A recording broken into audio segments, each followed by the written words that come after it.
Difference Morning Show. I'm Jeff Cook. I'm with Kristen Messagey, Jackie Contessa, and the TJ Wilson. Good morning, all. Good morning. Good morning. Kristen, I specially bought at the store this week some real cream. I'm forgetting the word. What is this? Heavy cream. Welcome back, Heavy Cream. What do you think? What are your thoughts? Oh, about it's delightful. the heavy cream. I know, it's the way. It's dessert in the morning right here. This is the way. Which is the way to go. Hey, speaking on things that we get addicted to and fixate on, we brought up fixations last time. This is a great list of all sorts of thoughts about how we think about things repetitively, perhaps not in a healthy way. We could talk for days just on the setup, but to jump in, anybody got a quote that can launch us? No, but I do want to define fixation because I think it's important. That works. Mm-hmm.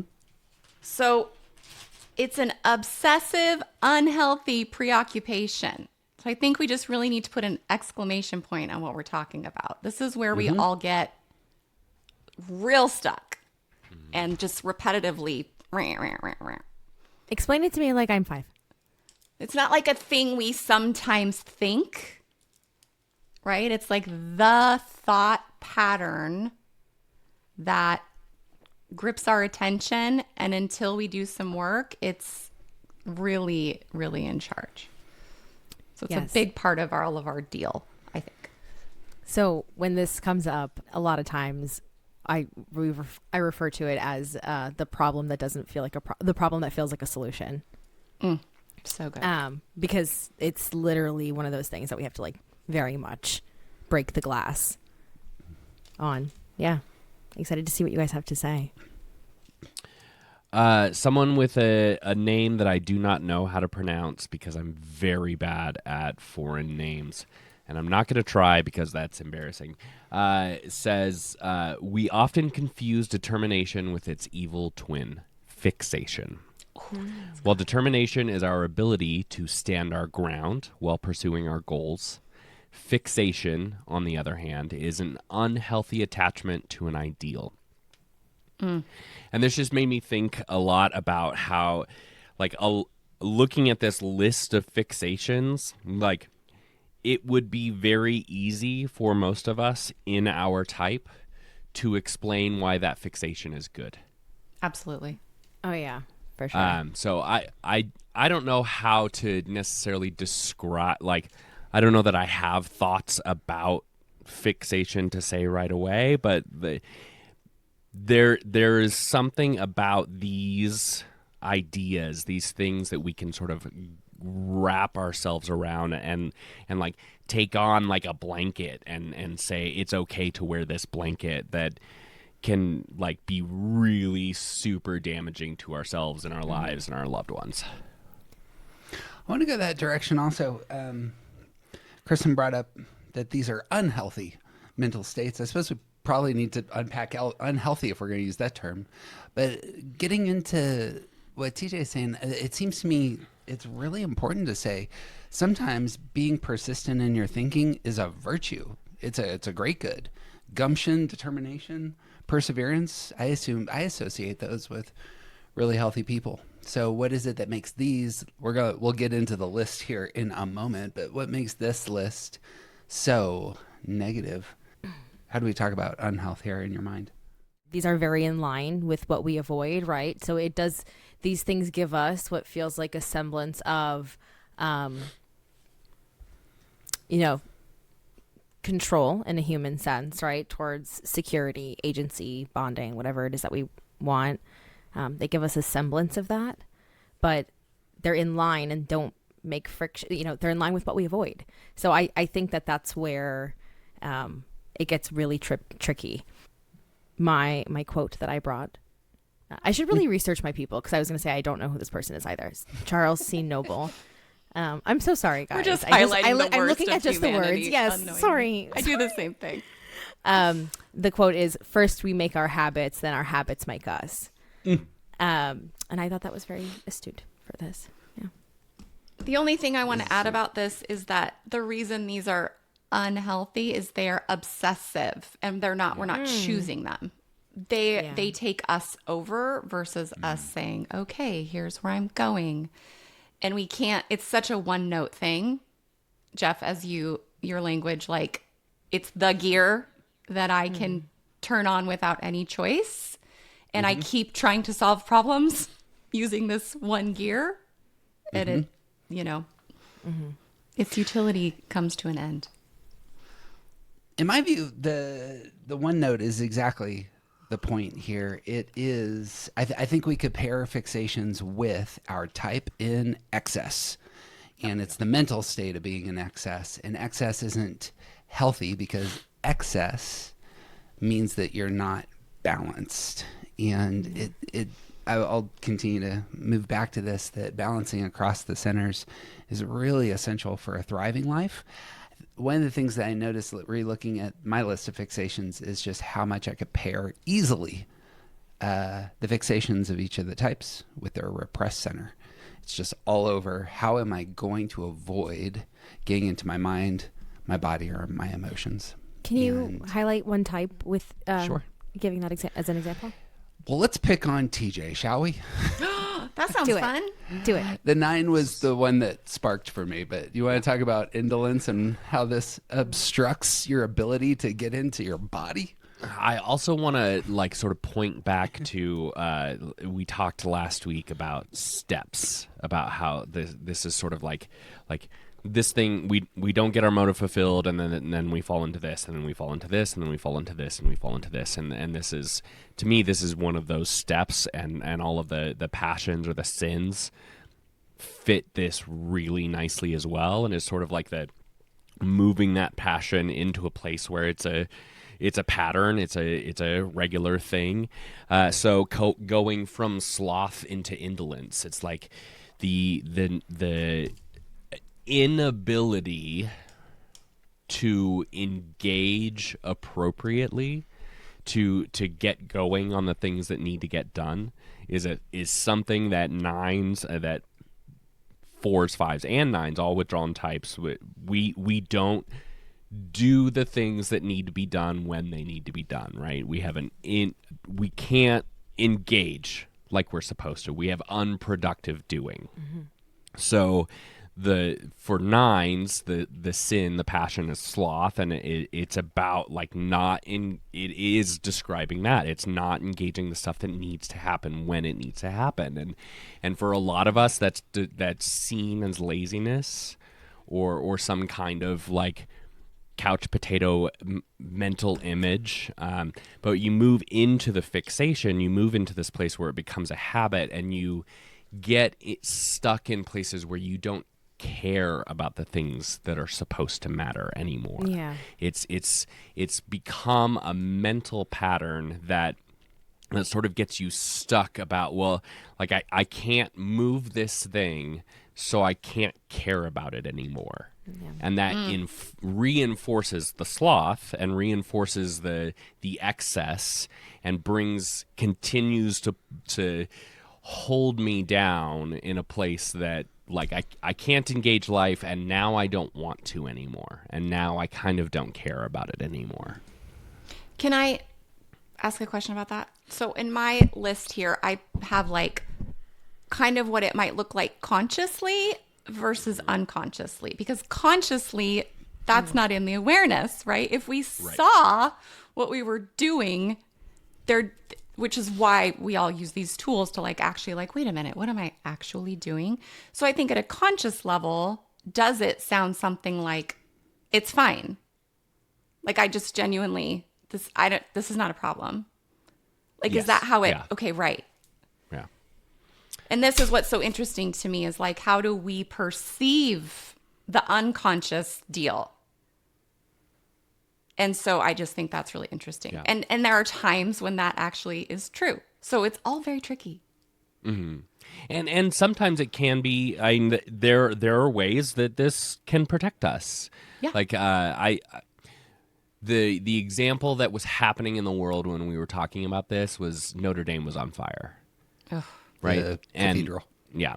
Not the school, the cathedral. So, and it made me think about, like, there are wars happening, there are famines, there are people dying all over the world, and I kind of have tuned out to that. I've become a little bit indolent about the tragedies that are happening in the world, because I can't do anything about them, and I can't put my energy into caring about these things.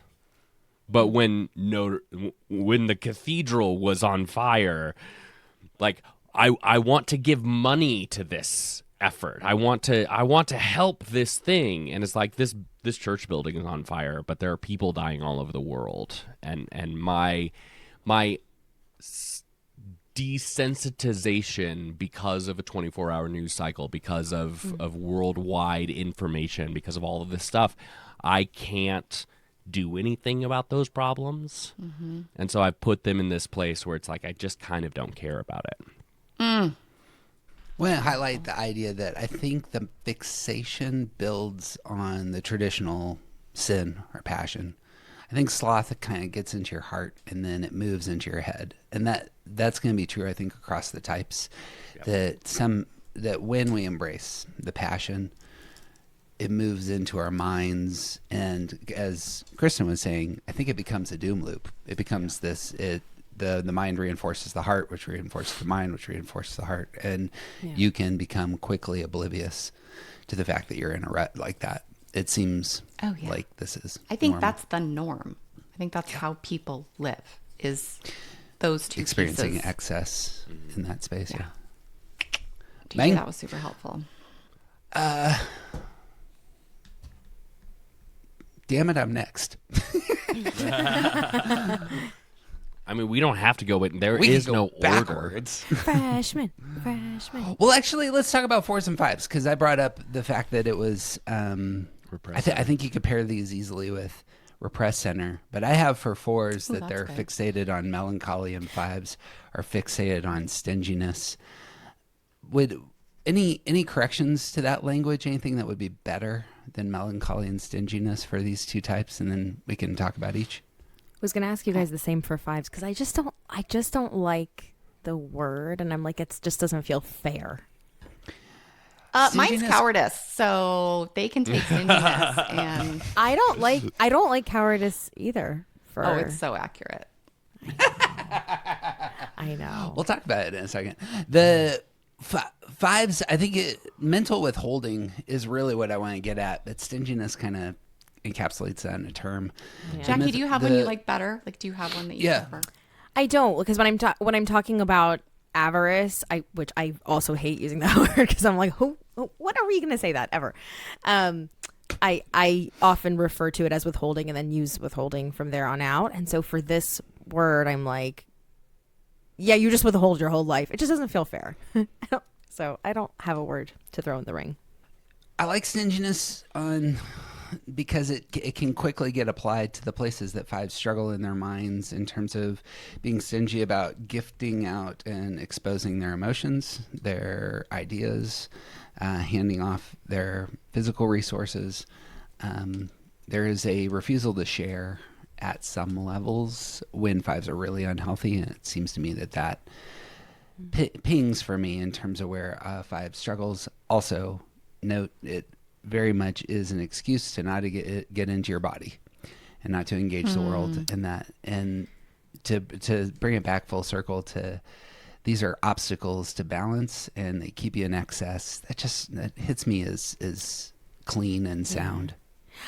5s, if you're comment on YouTube and comment on Spotify and wherever else you can comment, because I'm curious to see how that hits, right? Because I hear those things, and I hear, obviously frugal typically has to do with money, but I hear someone who is cautious and not someone who's a jerk about it. When I hear stingy, I think that it implies that this person has no capability for generosity, when in reality it's just very calculated. So that's just me feelings. Anyway. So, I mean, so part of Jackie's how a nicer person because flattery. So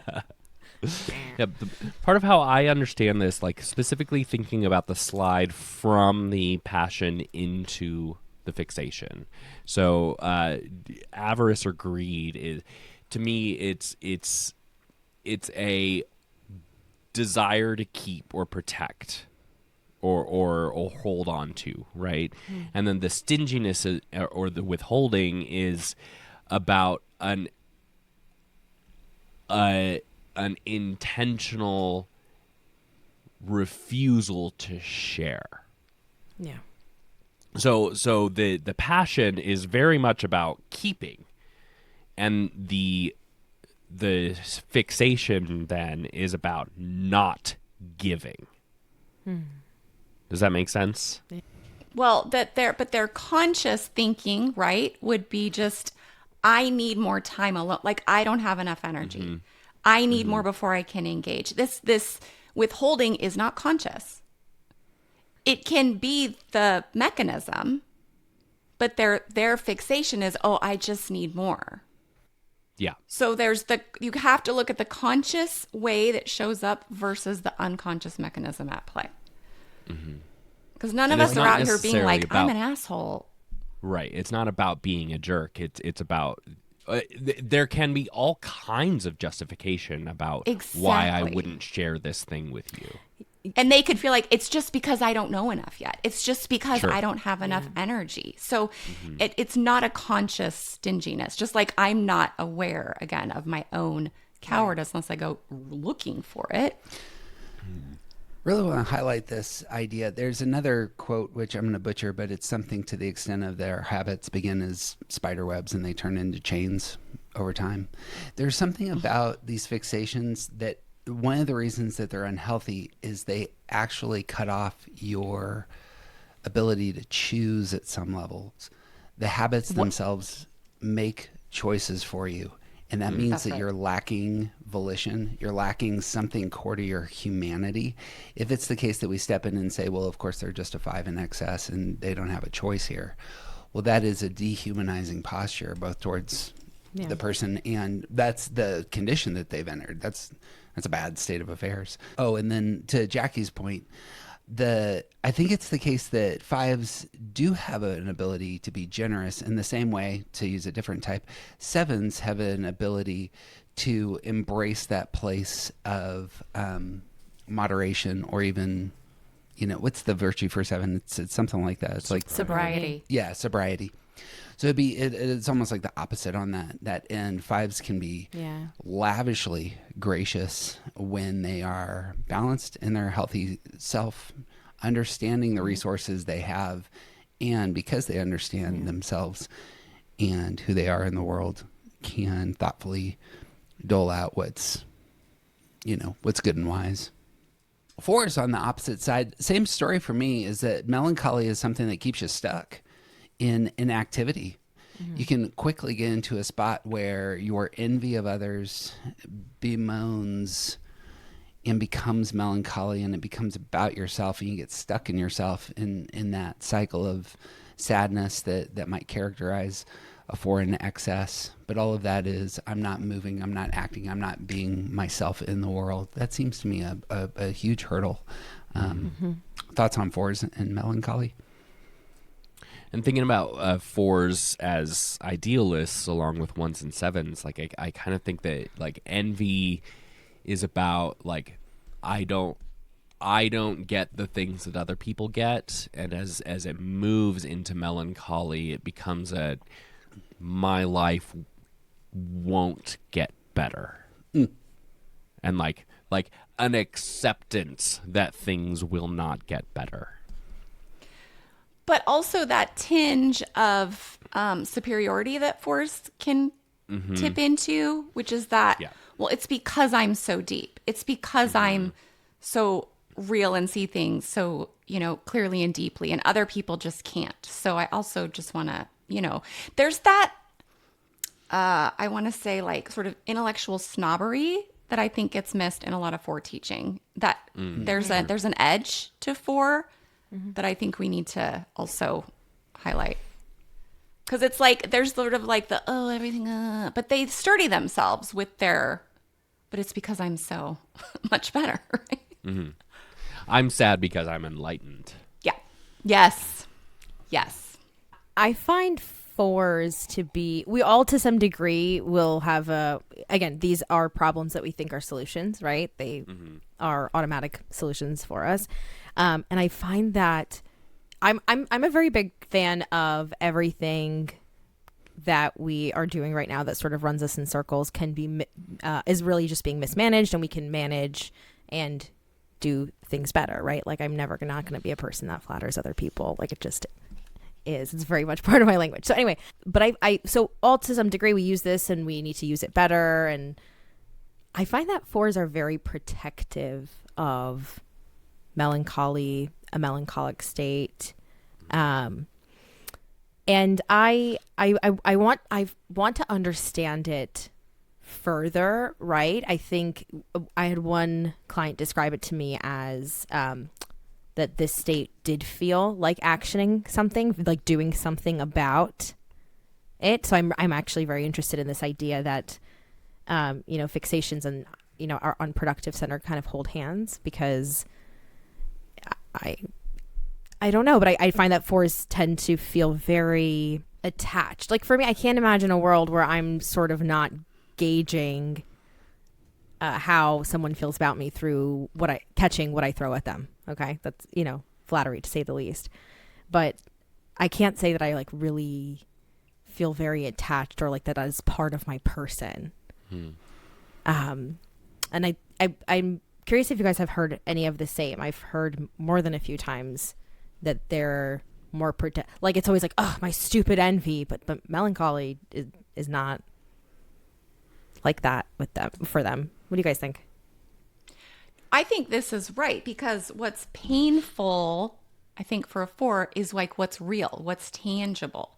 So you try to turn on other things and it's like their identity like disintegrates. If I'm not in pain, am I even here? Am I even alive? And that's the fixation piece, where it's like they can access other states, but it's not the thing that grabs, right? The fixation is the thing that's just like, never mind everything else. Right. And we know that they have one of their personality patterns is, to put it reductively, don't get offended, don't come at me with pitchforks, is a focus on suffering, right? And that is essentially what excessive melancholy does. It perpetuates a pattern, right? This fixation. So yeah. Anyone else have any thoughts? I think there's a couple of big things that I see contributing to that for fours, and one is that representation matters, right? And so like, if everyone else in the world is trying to be happy, I want to make sure that the other people who are not like that can be seen. Like, I want to stick up for my people in a way. And I feel like also, fours and sixes share this. Yeah.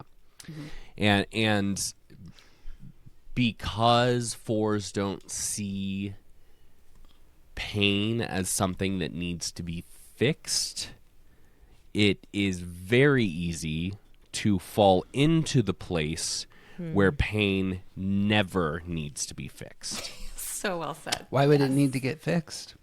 Right. Because sometimes it's pain for pain's sake. Sometimes it's melancholy. It's a cycle of embracing the sadness for the sadness' sake. And sometimes if you go stand in the sun, you won't be sad anymore. Not always. Not always. There are very real things that we can and should be sad about. And not always. Right. Not always. And pain is an indicator, right? We know this. Pain is an indicator. My leg hurts because it is broken, and when it stops hurting, I can start to assume that it's starting to not be broken, right? So I mean, there's something, and I can get on with it, and I can get on with it. I can then walk. Yes. Oh, that's so good. Yes. Seems to me that we all have a strategy for getting what we want, and if you pair attention with withdrawal, it's all over this. The strategy for getting attention is to take a step back and to fish. And the only way the four can fish is with, here's what, has emotional depth and ping and resonance, and will cut people, and the pay attention to me, I'm over here, and what are you presenting? It seems to me that if it's the case that envy has entered the four's heart, there that understanding that one is lacking, it's going to move you down that slippery slope of getting very sad. And that But then liking sadness becomes how is it that I'm going to connect with others? I want to show people how the negative quality can be. That seems to me, I don't think, like, there are times when I think it is appropriate for people to meet you in your pain. Yeah. But if you live in that space, that can be really destructive to your heart and soul. And it's not necessarily even about liking it or wanting to like roll around in the mud, right? It's about it meets them at a place where they're perpetually like, well, might be closer to that missing thing that secret missing thing that nobody knows about except me. And so I think that it feels like a necessity. And I suppose if that's perhaps me and the stepping stone between, me and whatever's missing, finding whatever's missing, I need it. It's necessary. I maybe don't like it, but I need it. It's the thing I need, hence the fixation. We talked about it last time. Some people will look at other types and say, I really have a lot of sympathy for X type. When I look at 2s, 3s, and 4s, I have a lot of sympathy here that the need for attention strikes me is that would be real. I find that would be very difficult to overcome. So I have a lot of sympathy for. I have questions talk to about them in time, but go ahead. I have questions about the way 4s need attention versus the other two because they're a withdrawn type. We don't need to get into it here, but I don't think it's the same. I think there's something different. Agreed. Yeah. Agreed. TJ will unpack why. Real easy answer, by the way. TJ?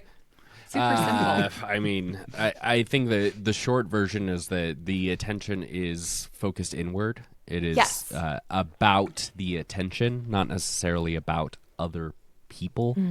Yes. And it's a way of, because they are still bringing in the world from that emotional place, like everything is about relationships and sentimentality and emotions and how we're all connected and all of those things. Like that heart center is about those things, but 4s are not necessarily focused on other people. They're not necessarily taking that from other people. It's largely about how they feel about their own experiences.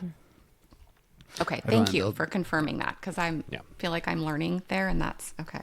That's helpful. I'd want to build on that, and this comes out, and we'll release it at some point. Our panel on 4s really talked about what they wanted from other people. There is, similar to 5s, the experience of the 4s living almost as disembodied, but they're not in their heads, they're in their emotions. And their hyper-awareness that the only thing that is real is the emotional life is going to be a core filter through which experience, comes into them. But other people meeting them there is incredibly valuable. Can you meet me in that little sphere that is carved out for myself and my emotional core? And that's how they assess. So just like 6s and just like 2s, asking whether or not one is happy in the world is going to come whether or not somebody else is meeting me in that space. I have withdrawn for attention. Has somebody spent the energy to come towards me? And that's where happiness is found, just structurally, it seems to me. See, I feel like you two just said opposite things, but I'm going to let it go because I don't need to be a big pain in the ass. What was the contradiction? It doesn't matter. No, I don't want to do my thing. It's the spectrum of health to unhealth. It's like right. the unhealthiest version is other people don't matter, and the health version is other people have come into that space, and that's helpful. This is something I wanted to elevate. 4s, 5s, and 9s, I think, all struggle with a sense that the world is meaningless, and that can bleed over quickly into relationships and other people. And that's just going to be like naming that life has meaning is beautiful and is worthy of engaging will be very difficult for 4s, 5s, and 9s given given how the type processes. And that would build That's on what you're good. saying. That was helpful.